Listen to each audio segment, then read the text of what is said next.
לשאול את השאלה של המורדים.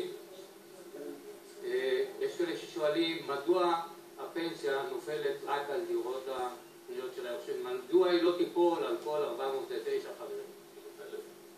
א', זה קצת השאלה הזאת לא בזמן, אם היית שואל אותה לפני שבוע או מתי היה אחד? יש שיר כזה, מדוע לא יבוא פורים פעמיים בשבוע, נכון? אז אם היית שואל את זה לפני שבוע שבועיים שהיה פורים, היה יותר קל לענות על זה. אתה זוכר את הציור הזה עם השיעור שכל אחד המכנסיים במקום אחר? זהו, זאת התשובה. אין פה שום צדק, אין פה שום למה זה ולמה זה. כי זאת החלטה שהייתה במודל ההתפרנסות, וההחלטה הזאת של הפנסיה, הדירות לפנסיה, במדרג העדיפות, עכשיו אנחנו כל היום בפירוקים, כינוסים, וכדומה, הדירות האלה, לצורך העניין, משועבדות לקופת הפנסיה של הקיבוץ. אתה מקבל דירה שיש עליה זכות לקופת הפנסיה. זה מה שאתה יכול לקבל. לא, אבל אני מסביר עוד פעם.